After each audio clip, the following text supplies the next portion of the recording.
Hello प्रिय विद्यार्थियों, आपका माजिसा एजुकेशन यूट्यूब चैनल में स्वागत है। मैं आज लेकर आया हूँ कक्षा 8वीं का सामाजिक विज्ञान का पेपर, जो आपके आने वाली परीक्षा के लिए वरदान साबित होगा। प्रिय विद्यार्थियों, मेरी आपसे एक रिक्वेस्ट है, आप इस चैनल पर नए हो तो मेरे चैनल को सब्सक्राइबर करें, लाइक करें और शेयर करना न भूलें।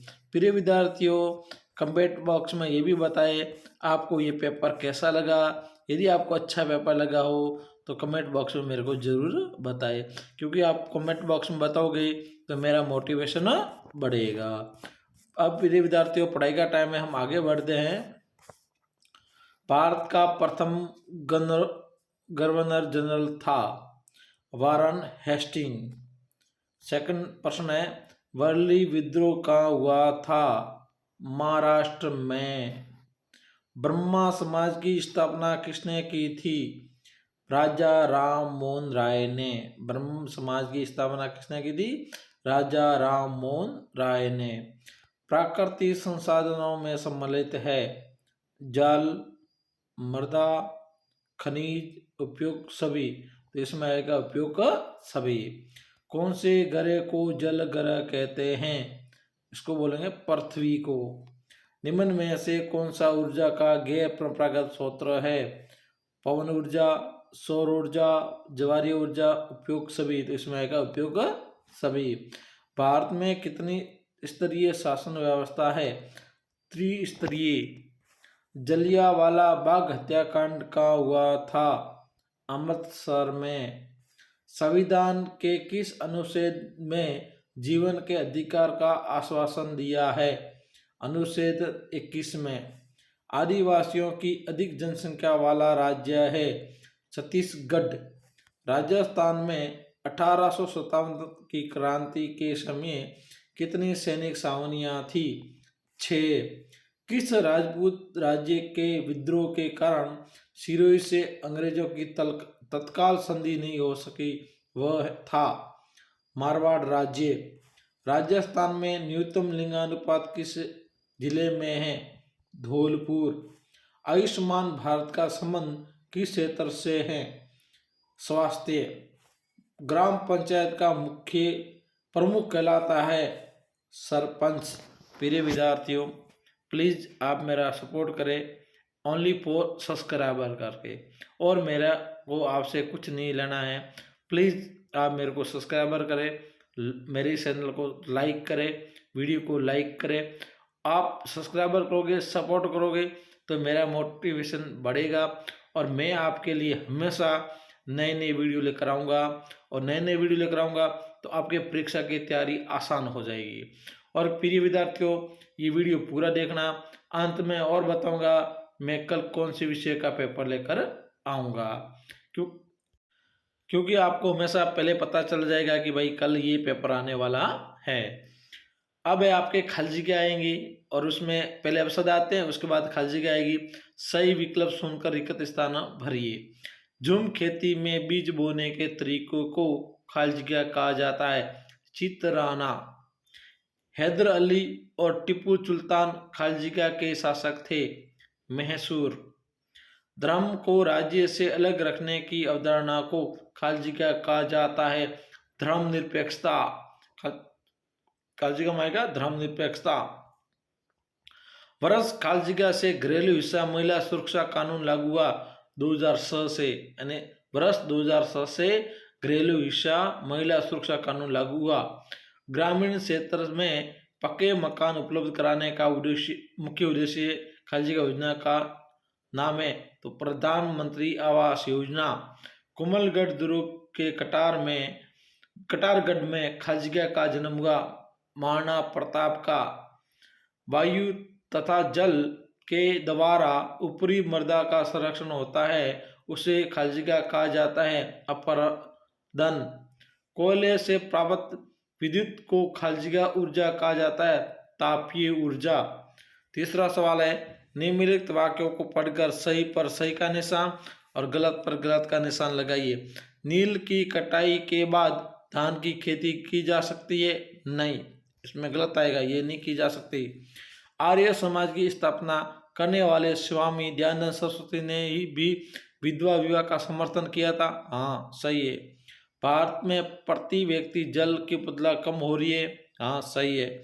हमारा देश भारत 26 जनवरी 1950 को आज़ाद हुआ था। नहीं, हमारे देश आज़ाद हुआ था 15 अगस्त 1947। इसमें क्रॉस का सीन आएगा। आरोपी के दोषी पाए जाने पर न्यायाधीश उसे सजा सुनाते हैं। हाँ। आदिवासी का एक जनजातीय धर्म होता है ना? नहीं होता है। राजस्थान में 1857 की क्रांति का शुभारंभ 28 मई को हुआ था। हाँ सही है। चौथा स्तंभ ए को स्तंभ ब से मिलान कर यानी आपको 1 2 3 4 5 क्वेश्चन दिए होंगे, उसका सामने भी उत्तर दिया होगा, उसको आपस में आपको मिलाना है। भाई उस पहले का उत्तर कौन सा है, दूसरे का उत्तर कौन सा है, तीसरे का उत्तर कौन सा है, चौथे का उत्तर कौन सा है। देखो इसमें दिया हुआ है, पहला दिया हुआ है प्रार्थना समाज की स्थापना। प्रार्थना समाज की स्थापना किसने की थी यानी कब हुई थी? तो 1867 में। विश्व में तांबे का अग्रणी उत्पादक है चिल्ली। सोरा सोरी कांड 1922 में हुआ था। चट्टान बांध है मर्दा अपने को रोकना। चट्टान बांध होता मर्दा अपने को रोकता है। अब्बा नेरी चांद बावड़ी कहाँ पर है? दौसा में। प्रिय विद्यार्थियों, मेरी एक और आपसे अभी रिक्वेस्ट है, एक बार आप मेरे चैनल को प्लीज़ सपोर्ट करें, प्लीज़ प्लीज़, क्योंकि आप मेरे को सपोर्ट करोगे तो मेरा मोटिवेशन बढ़ेगा और मैं आपके लिए नई नई वीडियो लेकर आऊँगा। और जैसे ही मैं वीडियो अपलोड करूँगा सीधा आपके पास आएगा। उससे आपको तैयारी करने में ज़्यादा आसानी होगी और आपके अच्छे से अच्छे नंबर आएंगे।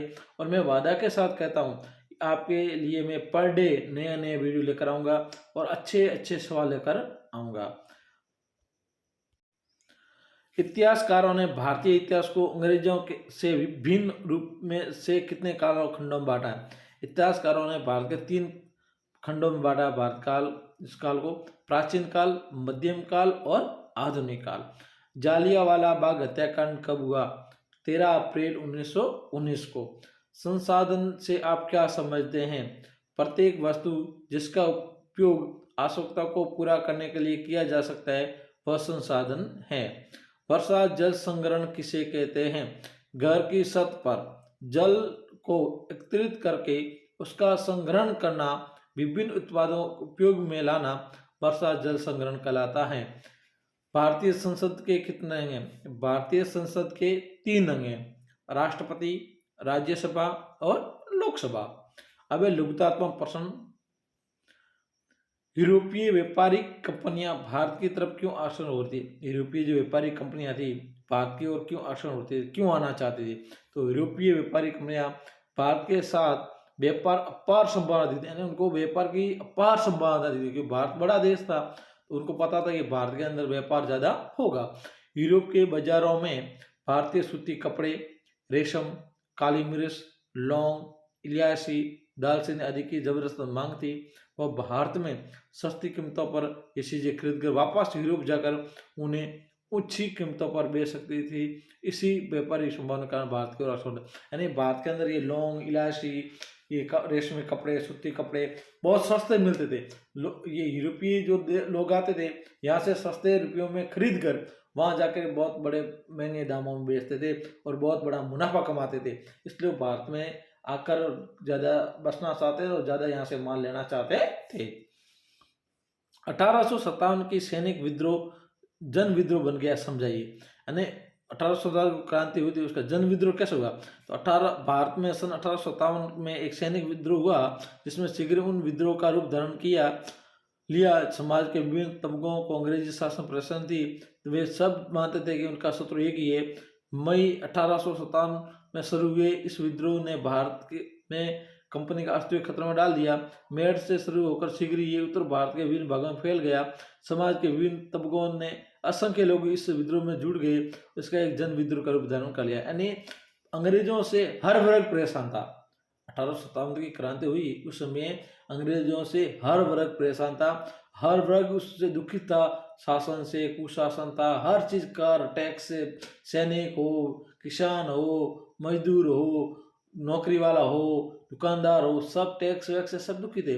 तो जैसे 1857 की क्रांति हुई सब लोग भारत के सैनिकों के साथ जुड़ गए और भारत के जो क्रांतिकारी लोग थे उनके साथ जुड़ गए और अंग्रेजों के परेशानी में डाल दिया, अंग्रेजों को परेशान करने लगे। बाद में पता चल गया अंग्रेजों के हमारे ये यहाँ रहना बहुत मुश्किल काम है। संसाधनों के संरक्षण की आवश्यकता को स्पष्ट कीजिए। जो संसाधन है उसके संरक्षण है, उसकी सुरक्षा कैसे की जाए, उसकी आवश्यकता क्या है बताना है। संसाधन कई प्रकार होते हैं, जिसमें अधिकांश संसाधन ऐसे होते हैं जिनकी मात्रा सीमित होती है तथा जिन्हें पूरित होने में वर्षों लग जाते हैं। यदि विभिन्न संसाधनों का अत्यधिक अनावश्यक उपयोग किया जाए तो वे समाप्त हो जाएंगे। भावी पीढ़ी के सम्मुख अनेक समस्या उत्पन्न हो जाएगी। उदाहरण के लिए जल असीमित संसाधन उपलब्ध होता है, किंतु कई जगह जल संकट उत्पन्न हो गया है। अत्यधिक संसाधनों का संरक्षण अति आवश्यक है। संरक्षण क्यों आवश्यक है? क्योंकि ऐसी ऐसी चीजें जो घट रही है, जैसे जल है, मीठा जल बहुत कम है, कई जगह तो है ही नहीं, तो वहाँ ऐसे लोगों नहीं है, तो वहाँ लोगों के लिए जंगल का संकट हो गया, तो वहाँ इसलिए वो जल को बचाना जरूरी है। धात्विक खनिज, अधात्विक खनिज, ये तीन अंतर बताइए। धात्विक खनिज, अधात्विक अंतर। धात्विक खनिज वे खनिज हैं जिसके हम धातु प्राप्त होती है, जैसे लोहा, बॉक्साइट आदि। इसमें समक होती है, इनको पीटकर पतली धाराओं में रूप में दिया जा सकता है। अधात्विक खनिज, इन खनिजों में धातु प्राप्त नहीं होती, जैसे चूना, पत्थर, अभ्रक आदि। इनमें समक नहीं होती है, ये पीटने में टूट जाते हैं और इनके तार नहीं खींचे जा सकते हैं। राज्यसभा की भूमिका को स्पष्ट कीजिए। जो राज्यसभा उसकी क्या भूमिका है? राज्यसभा भारतीय संसद का उच्च द्वितीय संसद है। ये सभा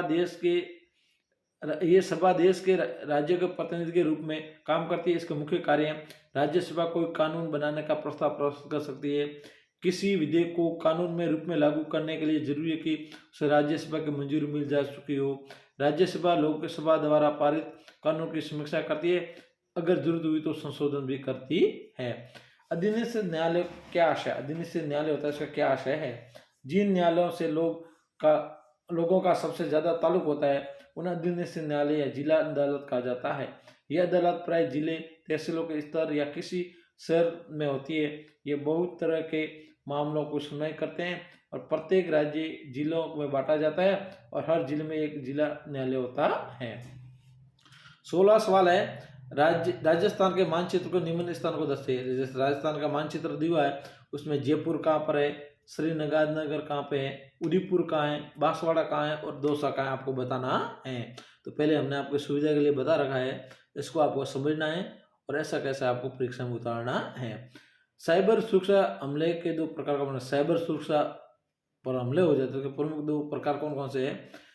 मालवेयर, ये कंप्यूटर किसी फाइल या फिर प्रोग्राम का नुकसान पहुंचाता है, जैसे कि कंप्यूटर वायरस, वर्म स्टोनर। दूसरा है रैनसमवेयर, ये एक तरह का वायरस होता है जो कि अपराधी द्वारा लोगों के कंप्यूटर सिस्टम में हमला करके फाइलों को नुकसान पहुंचाता है।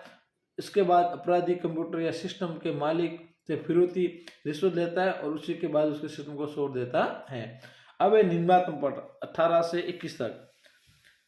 पहला, गांधी जी ने असहयोग आंदोलन क्यों चलाया, इस आंदोलन के दौरान क्या कार्य किए गए बताना है, अथवा ये आपको नहीं आता। दूसरा है बंगाल विभाजन का एक लिखिए। तो हम असहयोग आंदोलन के बारे में बताते हैं आपको। असहयोग आंदोलन पंजाब में हुए अत्याचार, खिलाफत के बारे में मामले में हुए अत्याचार के विरुद्ध मिलकर अभियान चलाने और स्वराज की मांग हेतु महात्मा गांधी ने 1920 में ब्रिटिश सरकार के विरुद्ध आंदोलन शुरू करने का निश्चित किया। ये आंदोलन असहयोग आंदोलन के नाम से प्रसिद्ध हुआ। आंदोलन के निम्नलिखित गतिविधियां शामिल थी। इसमें क्या क्या बात थी वो आपको बताते हैं। शीघ्र ही असहयोग आंदोलन पूरे देश में शुरू हो गया। अंग्रेजों द्वारा दी गई उपाधियों को वापस लौटा दिया गया। विधान मंडलों का बहिष्कार किया गया। स्वदेशी का व्यापक प्रचार हुआ। सरकार का काफी प्रचार हुआ। राष्ट्रीय एकता का प्रतीक बन गया। मोतीलाल नेहरू, CR दास, CR गोपालाचारी, हाफिज अली जैसे बहुत सारे वकीलों ने वकालत छोड़ दी।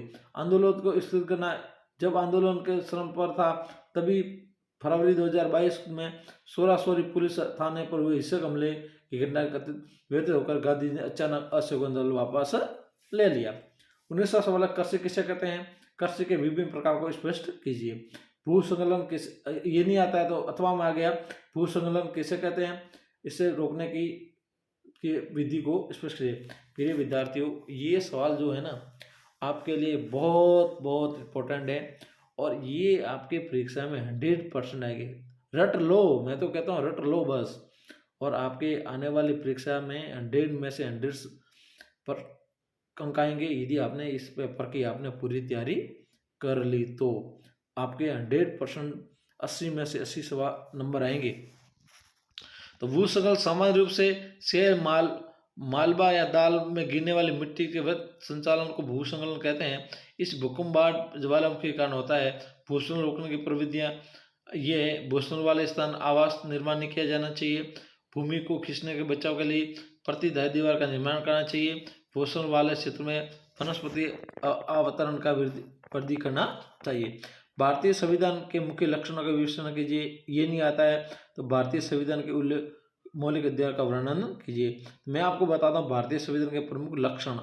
संघवाद, देश में एक से ज्यादा स्तर की सरकारों का होना, प्रत्येक स्तर की सरकार को शक्ति व अधिकार संविधान में मिलते हैं। संसदीय शासन पद्धति, भारतीय संविधान में संसदीय शासन पद्धति अपनाई गई है। सरकार के सभी स्तरों पर प्रतिनिधियों का चुनाव लोग स्वयं करते हैं। शक्तियां का बंटवारा, संविधान के अनुसार राज्य के 3 अंग हैं, विधायिका, कार्यपालिका, न्यायपालिका। तीनों अंगों के शासन में पृथक पृथक कार्य सौंपा दिया गया है। धर्मनिरपेक्षता, भारतीय संविधान एक धर्मनिरपेक्ष संविधान है। इसमें राज्य का अधिकृत रूप से किसी भी धर्म को राज्य के धर्म के रूप में बदलावा नहीं दिया गया है। अब 21वां सवाल है, राजस्थान का एकीकरण एक जटिल और सुनिपूर्ण प्रक्रिया थी क्यों? यानी राजस्थान का एकीकरण था वो एक जटिल और सुनिपूर्ण प्रक्रिया थी क्यों? ये नहीं आता है। राजस्थान में 1870 क्रांति के कारणों का विश्लेषण कीजिए। राजस्थान का एकीकरण एक जटिल और सुनिपूर्ण प्रक्रिया थी क्योंकि दीर्घकाल में अस्तित्व से विदेशी रियासतों ठिकानों को एक ही सामान्य प्रशासनिक व्यवस्था के तहत लाना कठिन था। दूसरा था, इन रियासतों में जनसंख्या, सामाजिक रीति रिवाज, आर्थिक राजनीतिक भिन्नता थी। कुछ रियासतों में परंपरागत पद्धतियों के से प्रशासन का संचालन हो रहा था, कुछ में आधुनिक शासन के मूल्य परिवर्तित हो गए थे। इन सभी रियासतों में एक समय में समान राजनीतिक प्रशासनिक व्यवस्था की स्थापना करना, समग्र रूप से उनका आर्थिक विकास करना, नई सेवाओं की स्थापना करना, नए नियम बनाना चुनौतीपूर्ण था। प्रिय विद्यार्थियों, मेरी एक और आपसे लास्ट में रिक्वेस्ट है, प्लीज़ मेरे को सपोर्ट करें, मेरे चैनल को सब्सक्राइब करें और लाइक करें। मैं आपके लिए हमेशा नए नए पेपर लेकर आऊँगा और इम्पोर्टेंट रिपोर्ट सवाल लेकर आऊँगा जो आपके परीक्षा में आने लायक हो, क्योंकि बेफालतू में सवाल लेकर आऊँगा नहीं। और एक ये भी है, आपके उत्तर सहित सवाल लेकर आऊँगा क्योंकि आपके बारे में पढ़ाई करने में कोई दिक्कत ना आए। तो प्रिय विद्यार्थियों, मेरे चैनल पर आप बने रहिए, मेरे चैनल को सब्सक्राइब करें, लाइक करें, शेयर करें और पढ़ते रहे। कल मैं लेकर आऊँगा आपके विज्ञान का पेपर या हिंदी का पेपर। तब तक बने रहिए मेरे चैनल पर। धन्यवाद।